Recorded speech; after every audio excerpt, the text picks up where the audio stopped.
everybody. Welcome back to another episode of Let Us Sip. This is your girl, Brittany. It's your girl, Kaloni. Sophy. I'm here again with you guys. Who are you? What do you want from us? I know. She loves us. Exactly. We heart you too. Aww.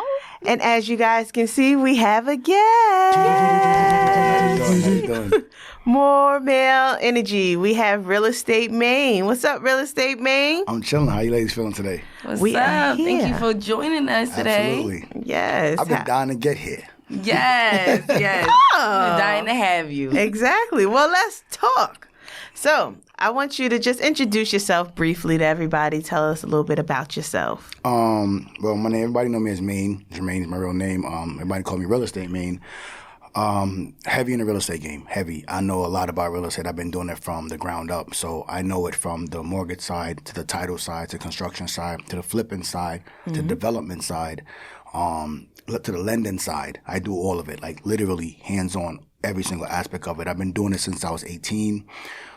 Doing it my first year. I bought my first house at 19 doing it. Nice. Been successful. Had some bumpy roads, definitely went broke twice doing it. Very, very proud to say that. And I'm here now. It's been a great year. 2020 has been a great year in real estate for me. Last couple years have been very good, but this last year has been really exceptional with everything that's going on. So here to share some secrets, some knowledge, get you guys up and running. Cool. Yes. Well, I'm happy to hear that you had a successful 2020 with all that's been going on. So this is Let Us Sip. Exactly. Let's sip to that. If this is your first time listening and watching, we pick a word throughout the show and we say that word, and that is called our sip of the week. So this sip of the week is going to be the word real estate. Real estate. There you go. Let's drink it up. All right. So once we have guests on the show, we like to play a little game to try to ease you up and get you more comfortable. I know guys sometimes hate being in a room full of women because they like, oh, here y'all go with y'all nagging asses. So we just want to make you feel comfortable. And the game that we're going to play this week is called I'm Curious to Know. Okay? So just know we're going to start off slow, but it goes real fast, okay? This sounds a little... So, starting it off slow. I'm curious to know, if your lady gives you a hall pass, are you going to take that hall pass? I don't think any man can deny that hall pass because many reasons, right? So I spoke to an older man one day. He said that his wife actually gave him a hall pass once every 2 years. And she came up with the idea. She said, I got to make you venture out sometimes to come right back in just for fun. And because she does that every 2 years, he doesn't step out at all. At all. You understand what I'm saying? I have a friend that because him and his lady sometimes might step out together, he doesn't cheat at all. So it's a very interesting concept. I never thought about it until I had those both conversations. So if she gave me a whole pass, yes, I would. Oh, Okay. that's interesting. That's very interesting. I ain't going to lie. I might take the pass, too. What the hell? You said it was okay. So one time, no strings attached. You can't eat steak every day. Yeah, you're going to have heart problems, but you can try. Cholesterol. So, say you're at a lady's house, okay? And you excuse yourself real quick. I'm curious to know, while in her bathroom, if it's filthy, are you still staying to fulfill that whole pass? No. Absolutely not. What is it about men? Y'all hate the hair on the floor? What's wrong with hair on the floor? Even the hair on the floor. I mean, hair on the floor is going to be there regardless. I deal with that every day with my daughter. It's having hair because they have a lot of hair. But when In the the bathroom sink? is filthy, that says a lot about you as a person. So I'm going to take that pass. So you're not with the makeup all over the countertop?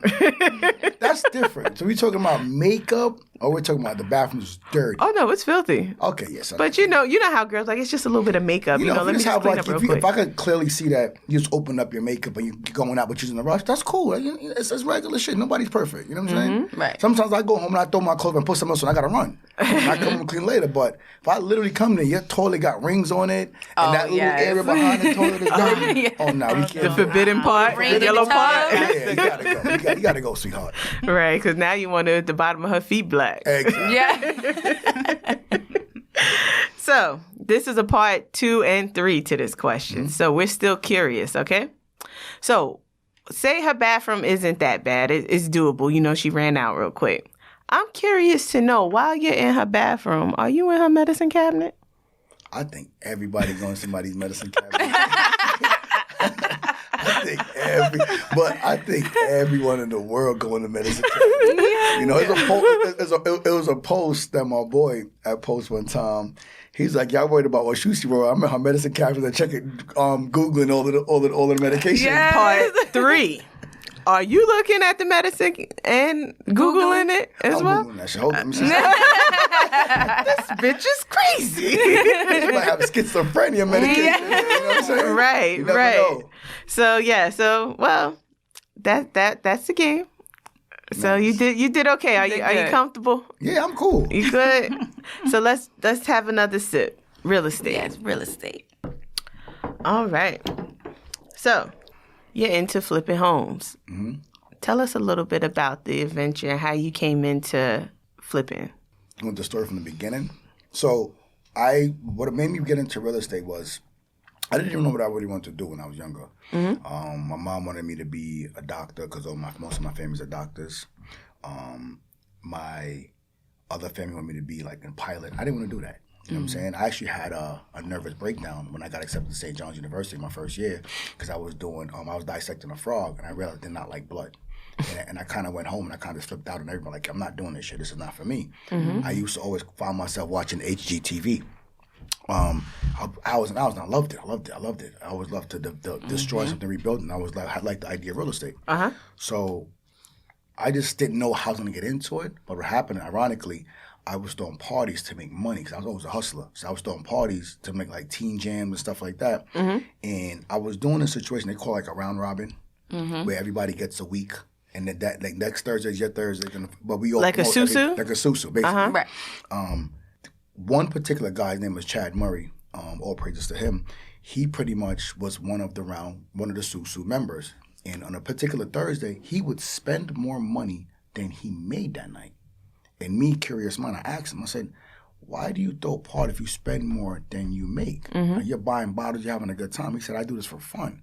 He gave me a business card. What I really do is I'm a mortgage broker. So I started questioning him a little bit about it. Now, granted, he's driving a 19-something Honda Accord with the airbags all hanging out the shit. I'm fucking 19 years old. I'm driving a Lexus GS300 at the time, buggy out. 20-inch rims. I'm killing it back there. You know? I'm in college looking like a whole drug dealer. You know what I'm saying? You're looking the part. Yeah. So I'm looking at it. I'm like, hold up. Why should I listen to him? But something was like, nah. This something faith was like, nah. So what he said, come to my office if you're serious in a suit and tie. I went there because I'm always curious. Mm-hmm. Sat down. He was like, listen, I'm going to give you an opportunity of a lifetime. The opportunity was I'm going to make you a telemarketer. I'm going to give you $300, $150 a week. $150 a week. Mm. Plus 15% commission on everything that you close. Mm. My curious self again, what is the number of what I close? He said it could range from 10 to 20 to 18,000, whatever, 24, whatever, depending on the percentage and how it works. I said, all right, cool. I went home, I thought about it. I said, I'm going to take it. At that time, I was making $1,100 a week at a shipping company job. Mm. So for me going to make $1,100 a week to $150 a week with commission is kind of like, all right. What I liked about it is that no one could dictate what I made. There was no end to what I made. Mm-hmm. And prior to me being in the shipping company job, I was in Circus City, and I used to sell phones. R.I.P. to Circus City. And I used to sell phones. But I realized the margin was like 5 phones a day. I'm selling 7, 8, 9, 10. I'm not getting no commission for it. I'm not getting nothing for it. So I was like, nah, quit that. Got the job for $1,100 a month in the shipping company. Then he gave me an opportunity. I felt like how hard I went is how much money I'm going to make. Mm-hmm. And I'm an overachiever. So I like to go above and beyond everybody's head. So you thrived in this is basically what you're saying. I like a challenge. So my first check, I got it 4 months. For 4 months after I started. My first check was $7,200. I never looked back. I was just about to say, I'm assuming that you just ran with it after that. I never looked back. Within I did that as a telemarketer for 1 year. A year and a half. Mm-hmm. He like really made me grind to become then he taught me how to be a realtor. Not a realtor, a mortgage broker. Mm-hmm. He gave me the opportunity to be a mortgage broker and build a team. Within 6 months, I had 16 guys working for me.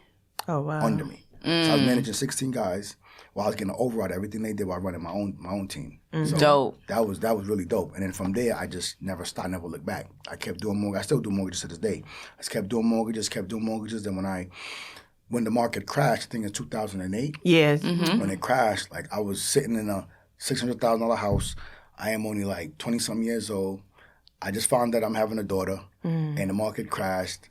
My daughter was just born, like a week after the market. I'm like, hold on. So, question: with the market crashing, a lot of people kind of don't understand about how that affected a lot of people. Like you said, you're in a $600,000 house. So how can you explain to people like what that actually means, like when they talk about the house crashing? So what happened was the house bubble burst, meaning that the inflation of properties, they just stopped it. People probably being inflated. All of the programs was 100% financed and no money down, sign and go, stated income, stated assets, that just stopped. Also, with that being said, the banks lose so much money, you went from selling a 5% interest rate, 5.5% interest rate. Now the banks are giving out 13%. So imagine trying to sell somebody a refinance at 13%. You're not closing no. I think I closed one deal. You're not closing no deals. So now by not closing no deals, you're not making no money. You're not making no money. The money you have on reserve is gone. Right. So at that point, I think I had maybe like 80 grand on reserve. But guess what? I was young. I had 3 cars. Mortgage, Baby. lifestyle, daughter on the way. I was still in college. I'm like, yo, this is too much. So guess what happened? Went broke. Moved back home to mommy house. You know what I'm saying? It was cool. Though. It was a life learning. It was life learning for me. Moved back home and I had to start all over. Then the process started to come back in slowly. When that happened, I then decided I got scared. Still scared to this day. I got scared and I said, you know what? When I make some money, let me put it into other things that can make me money. Open a business, open a tattoo shop. Oh, wow. That kept me afloat. But then I realized if I can make all this money again and I'm opening this business, why not stick to what I do, what I love to do? So I closed You could say down. it because we could drink to it. Real estate. Real estate. So I just said, you know what? Forget this. I just went back in real estate full throttle. Guess what? Invested a couple of times. Started to learn how to invest. Went broke again. So your biggest fear came back But again? every time I went broke for a purpose. It's not like I went broke because I was outside spending money. I was investing. I was learning. So it was the learning curve. And then after the second time, I was like, nah, that's it. And I was very meticulous how I spend it, and I moved after that. And then that's where I am right now, where it's like, all right, I know the game. I know what to do, what not to do, when to pull out, not to go, when to go. You know, it's like I know the game. Like I got the game like really down pat right now. Dope. So can you dispel some of the myths that people have when it comes to buying a home? Like, there's a myth that I've seen that you do not need to be pre-approved in order to purchase a home. Realistically speaking, no, but yes. I'm going to tell you no. You don't need to be pre-approved just to look at a house. Just to look at houses by yourself. If you decide that you want to go and just walk into an open house, that's all on your behalf. But now you have no control and power because we don't know if you can qualify for it or not. So you can't make an offer before getting pre-approved. So the reality is that you have to have an actual pre-approval to actually make an offer. Can you go waste people's time and look at house and walk to open houses all day? Like That's what realtors hate. That's why they want window you. shopping, cool. But you cannot legally make an offer without a pre-approval letter. You know what I'm saying? Yeah. You can't make an offer without it. So, quick story. Story. We woke up one day and said, hey, let's just go see if we can buy a house. And we went to the bank, got pre-approved, ignorant about the whole fucking process, and they pre-approved us for like $200,000. So we like, oh, yeah, let's go ahead. So we find a realtor, and we start looking for homes. So we found one that we really, really liked, and it was like $205 or something like that, a little bit over. So my husband, being the person he is, he likes the bottom line. Like, all this shit is nice, but let me know what's the number that I'm going to have to pay and I'm committed to. Right. Yeah. Straight to it. So when he found out that $200,000, I guess what our credit at the time was going to leave us with like a $1,400 mortgage, he was like, nah, we can't do this. So like we basically learned how to buy a house ass backwards. So we had to then go and figure out what our budget would be, what we're comfortable with paying, and then we actually had to go back from scratch and pay off old debt before we even could look at another house. See, the problem is that a lot of people don't realize is that people have spending habits, and I see that a lot. So I have a lot of clients that come in for pre-approvals all the time. I probably do about 10 pre-approvals a week. Come in and they say, I make $150,000, I want this. I got you pre-approved for $700,000. But when I tell you the payment on $700,000, you're like, oh, I can't afford it. You can afford it on paper, but your lifestyle can't afford it. Right. So what I tell people is this. Give me a payment that's comfortable for you, and I'm going to tell you if you're being realistic. If you come to me and say, hey, Jimmy, I want a house in New York for $3,200 a month, $3,000 a month, but I'm putting out X amount of dollars, that's reasonable because New York taxes are higher, prices are higher. That's reasonable. But if you come to me and tell me, listen, I want to buy a house, and I want to pay $800 a month, I'm going to tell you, God bless you, have a good day. Right. I'm saying, let's not waste time. Let's not waste each other time. Yeah. If I take this house at $590, and you got to put down 15% or 3%, 3.5%, which is minimum, and I take the mortgage is $3,700, tax, insurance, and private mortgage, and PMI, and you say you can't afford that, then why are we here? Exactly. I'm giving you the real. One thing about me is I don't sell stories to clients. You know, I used to, in the sense that I used to try to make everybody happy in the business, and that was a part of my failure. Now, the last 2-3 years, I'm just black and white. You can't do it. Have a good day. I can't help you. You know? Because people waste their time. They're not realistic. Right. A lady says to me, I'm paying $1,600 for rent. On my mortgage to be $1,650. I said, you're paying that for rent, not for a home that is yours. Right. You understand what I'm saying? You're in a building that's a 4-unit, 3-unit. That all those rent is adding up to pay that one mortgage. Yeah. They don't understand the concept. Yeah. You know? Like, again, another myth that I had, people think that just because the house looks nice, especially if it's renovated, people think just because the house looks nice that they don't need to get an inspector before they actually close the deal. You should always get an inspection report. Always, 100%. Even my own house, I tell clients, have an inspection report. When we walk away from the table, we walk away with peace. Right. The inspection report, we come to agreement what you want me to fix, not fix, adjust. You know, sometimes the inspectors is bullshit. So bottom line is this: some houses there's no issues, right? Minor shit, bullshit. But inspector has to put something. Some of the things are so retarded. It's like, all right, are you serious, bro? He'll tell me, listen, the house is perfect. They'll tell them, listen, the house is perfect. It's a little adjustments, but there's nothing wrong with the house. Yeah. But I always suggest an inspection report. Especially like we bought a flip. It looked great. It looked amazing until we started living there. And then we realized, hey, it was cold one day. The heat's not working properly. When we went through the inspection, the heat worked. It wasn't that cold outside. But when it got to when it got to like January, February, it was like 10 degrees outside and it was about 50 degrees in the house. And we had a 1-year-old at that time. So, you know, owning a house, and what a lot of people would tell you is, oh, I'm not owning no house because I don't have the maintenance people that can come. Like, I have to fix that. Like, I literally called the owner and I'm like, I know this ain't your responsibility, but y'all flip this. But is there someone else that I can reach out to that could fix the heat for us?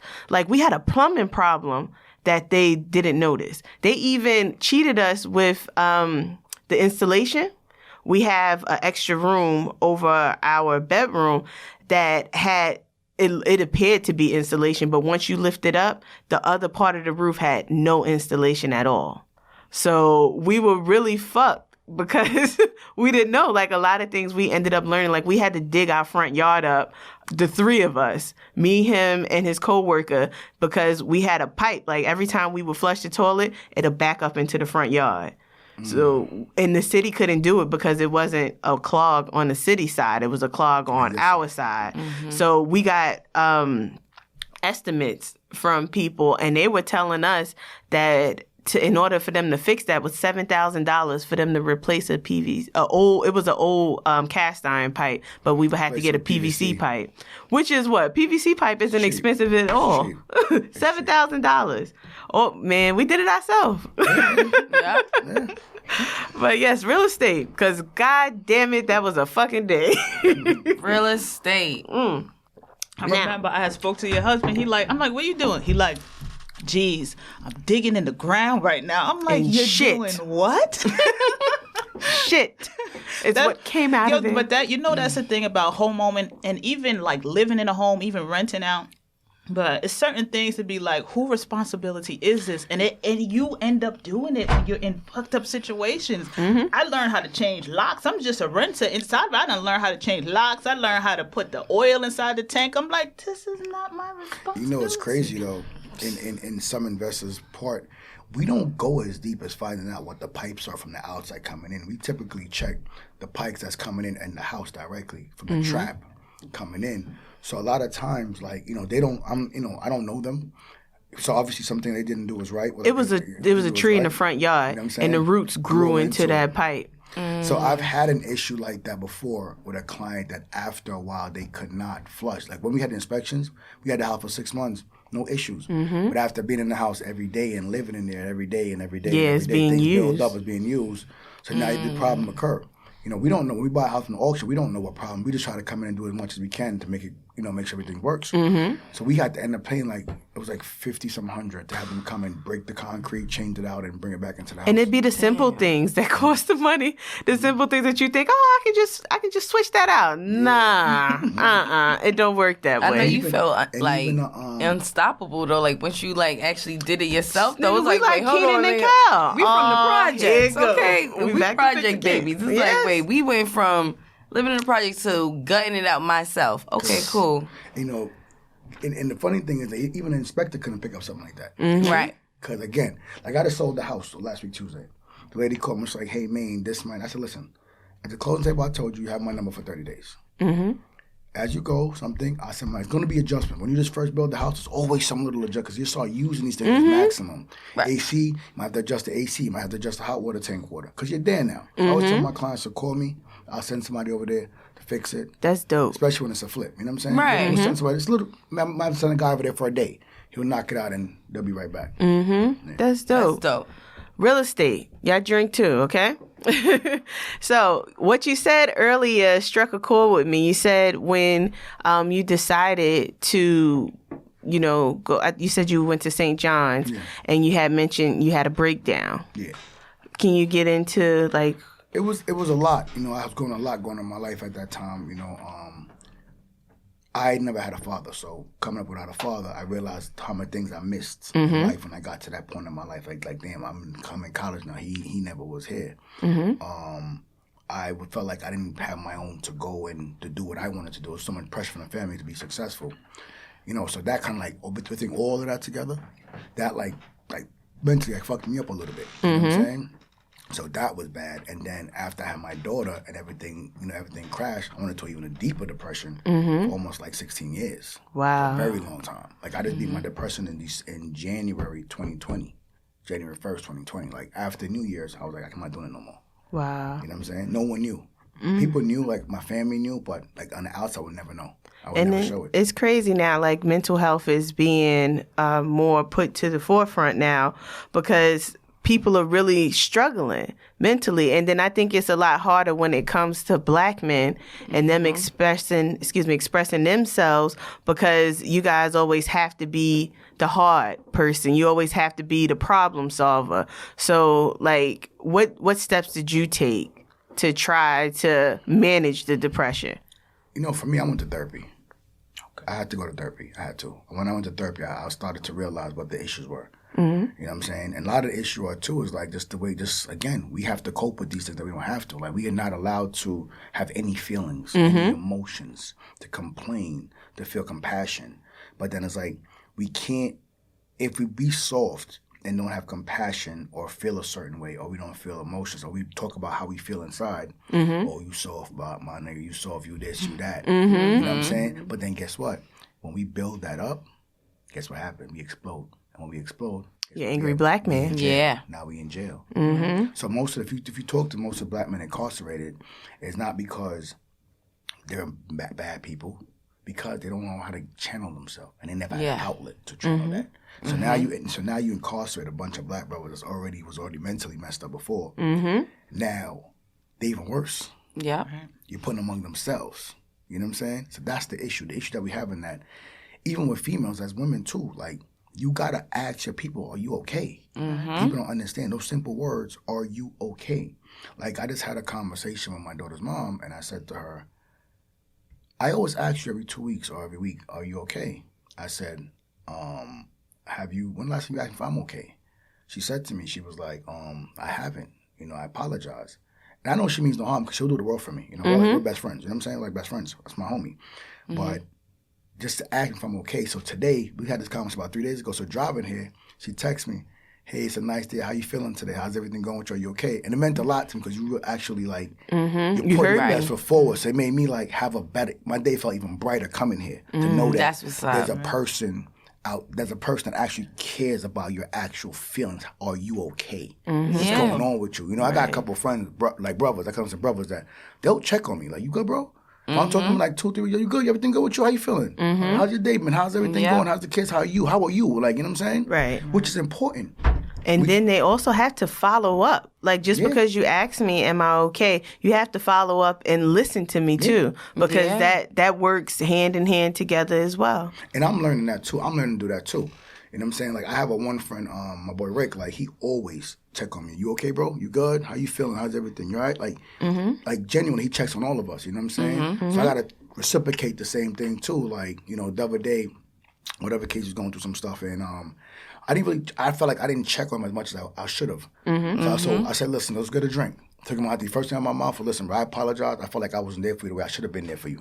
Even though he was like, yo, you got so much going on, man. It was still like, nah, I should have still been there for my brother. Like, you know what I'm saying? And that's what we as black men got to get more into, checking on each other. You know what I'm saying? People think because you got money or you got this or you got that, we don't be okay. That's just a fucking cover of the truth. Yeah. You know what I'm saying? And that's why we're failing. And once we as black men can come together and understand that it's okay to talk to each other, we're going to be unstoppable. Yeah. You know what I'm saying? So I'm so happy that mental health has been a big forefront for the world lately. Like, I'm proud to see that. You know what I'm saying? Yeah. Right. It's important because honestly, I know what you mean as far as like going to school. I was a biology major.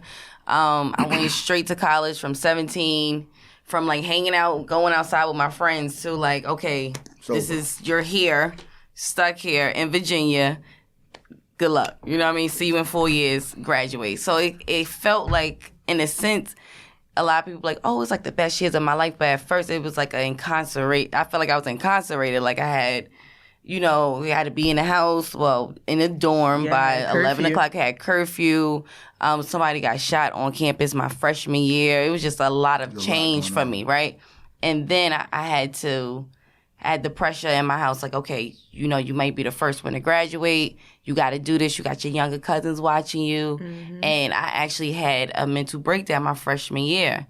And I was about to come back, but I was like, I can't do that. Because, like, my younger cousins, they look up to me. And a lot of times it's important for you to have, like, even a relationship with God. Like, because I actually joined the ministry my sophomore year in college because I really felt like I was suffering with depression. And a lot of times you don't even really realize when you're suffering from depression because it's, like, certain things that you do or, like, shadowing away from everybody, breaking down or like just crying, randomly and stuff like that. And honestly, that was one of the best outlets for me. See, I never seeked therapy.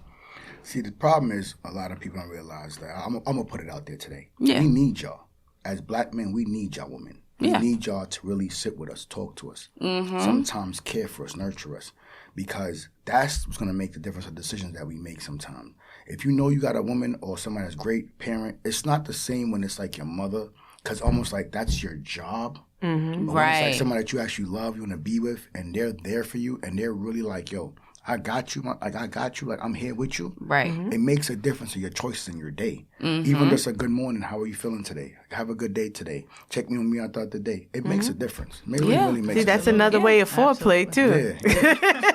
Get your shit off later on. You gotta have it mentally. Like, I feel like mental stimulation. Mental stimulation. It's like, okay, when you have sex, all right, that's like a 1, 2, 3 type thing. After about 7-minute release. It's 7-minute release. Hopefully not 7 minutes. Yeah. Hopefully not 7 minutes. Do we need the whole night?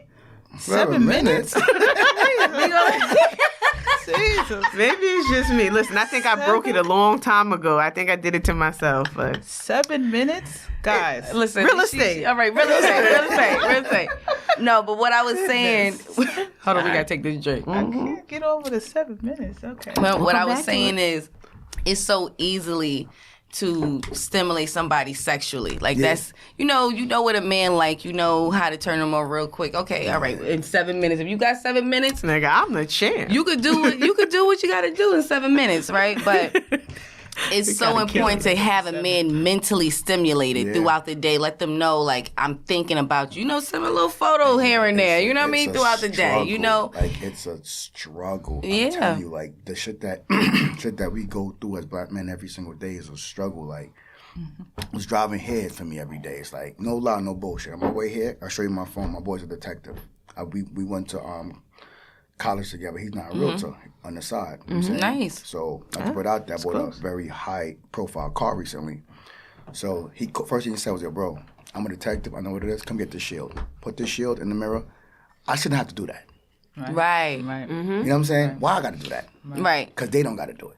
I got to do it because of the color of my skin. So everything is a struggle. Even being successful the right way is still a struggle. Right. You know what I'm saying? Going down the block, certain things, it's always a struggle. So, and I think that's so sad as how just society is. And it just didn't start, you know what I mean? It's more media stuff now for the most part. It's like, I remember back in the day, this is like 10 years ago, me growing up in Jamaica, Queens, I used to see NYPD literally go down the block, skip right over the hoopties, and would go to like the Benzes, the BMWs to check and make sure the time is there. Like, hold on, it's a Honda bum-ass Accord right here. Why y'all not looking at this time? Like, if you want to be that and start off at $37,000, that's your choice. And it's a lot of things. A lot of the times it is that, you know, just the whole judicial system, they got their own issues too before they even sign up for this police thing. Like, you got this little punk-ass badge, and now here you are antagonizing people that, or you're mad because you got to do all of this and not making it, or just you're too scared. How it is that you did stuff. A lot of people are scary. A lot of people have their mind conditioned hood dudes. They'll rather put the money into the street. They'll put the 10 grand into the street before it is that they do into something that's legal that you can actually flip around because they scary.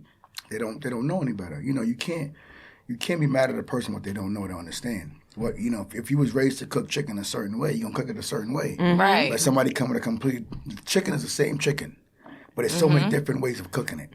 So I can't be mad at a person that cooks their stew chicken like this, or a person that made their barbecue like this. Right. That's all they know. Now, but if we know better, we do better. We teach them how to do better. Right. But let me give you some gems. So real estate, right? There we go. That's gem number one. What's going to happen in 2020 was this for COVID, right? So here's the problem. Here's what we have going on. COVID shut down the courts. Before courts were shut down, we had about 700,000 people in New York City that were looking for homes across from Staten Island, Brooklyn, Bronx, all the way to Suffolk County, Nassau County, from New York. Courts closed, meaning that no foreclosure took place for an entire year and a half. None.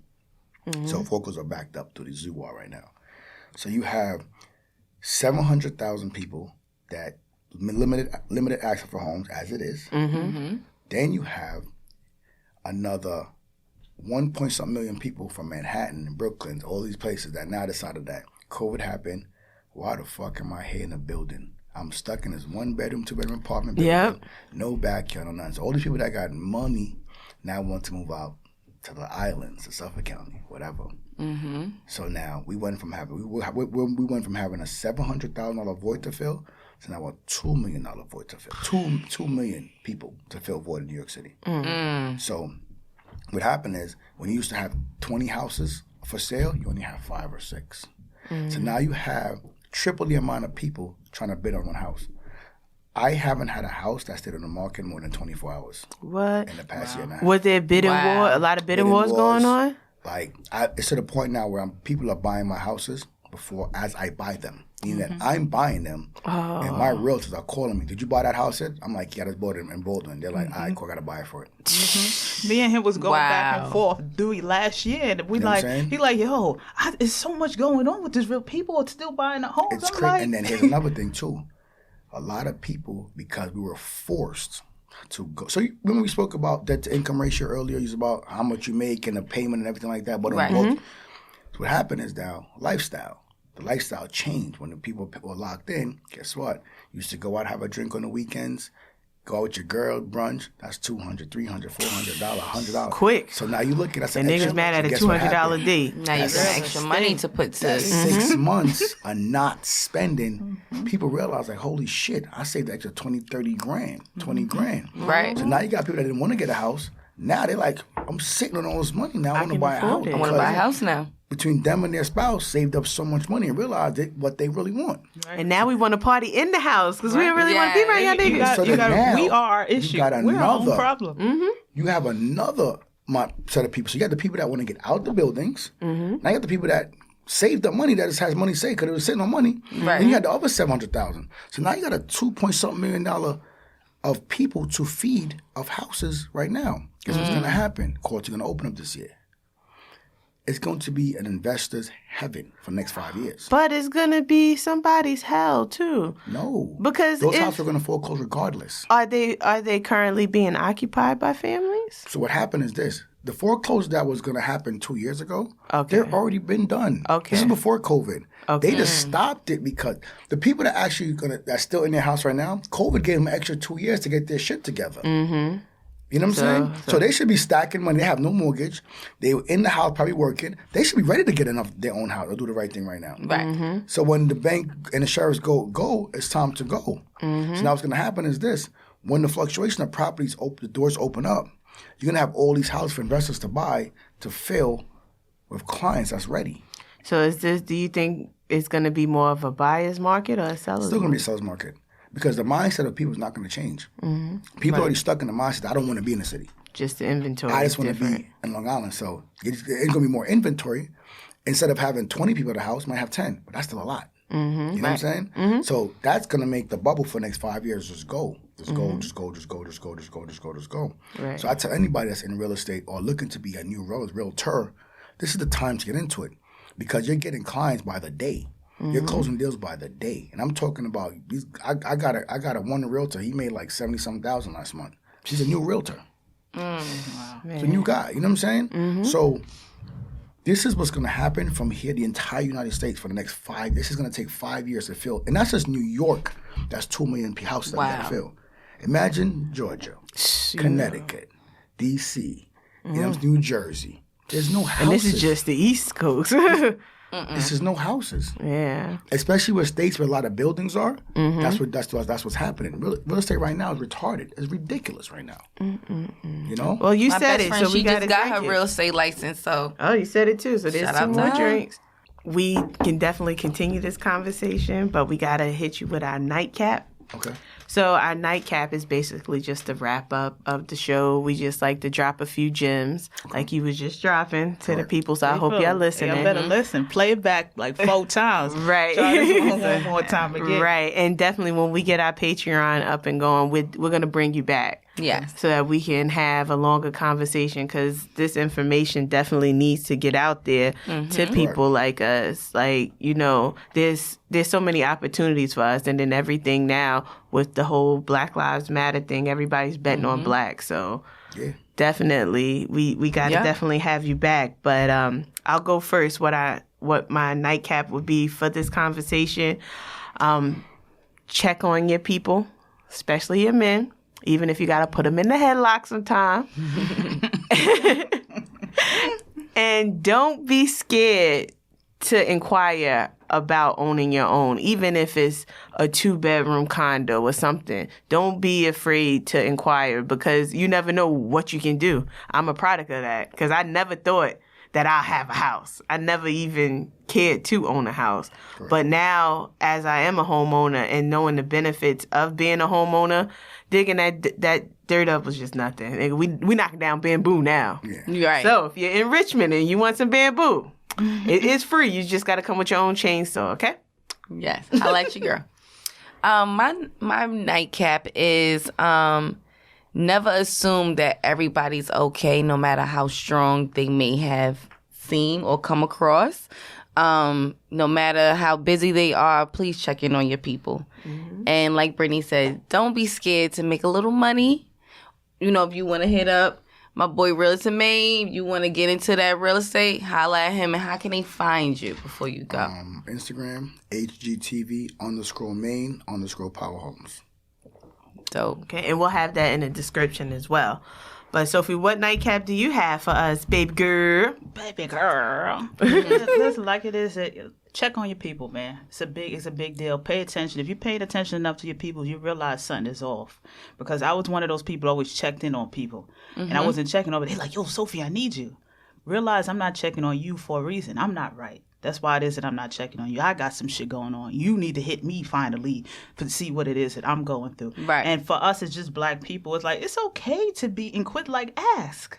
Like, we want to know everything. It's okay to not know everything. Right. Hit your man like, yo, okay, I got a couple dollars. You starting up this. How is it that I get involved in this? Don't try and use YouTube. Your man is doing the same thing. Right. Like, you just want to Google it and use YouTube. Hit your man. Support your people. Support your people. A lot of people support strangers, but won't support their own people. Facts.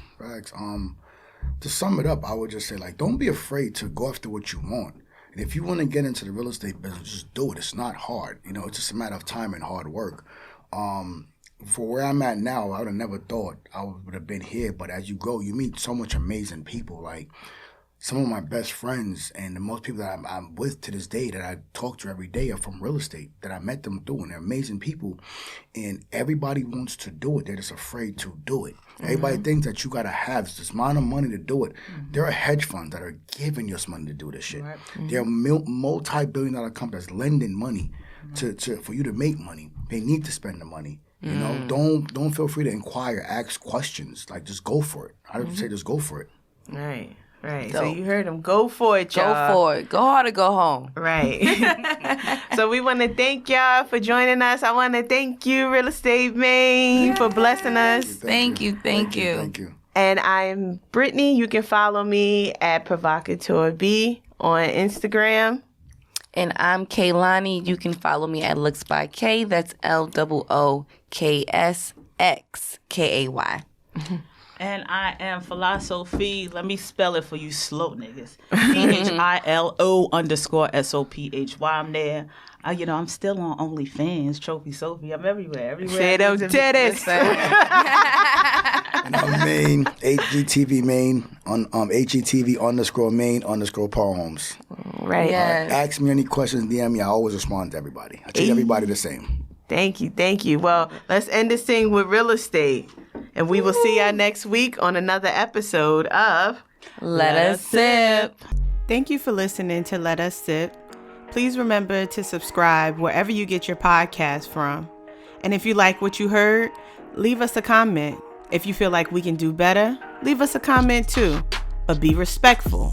We read everything and only want to grow. So thanks again for your love and support, and we will see you next week.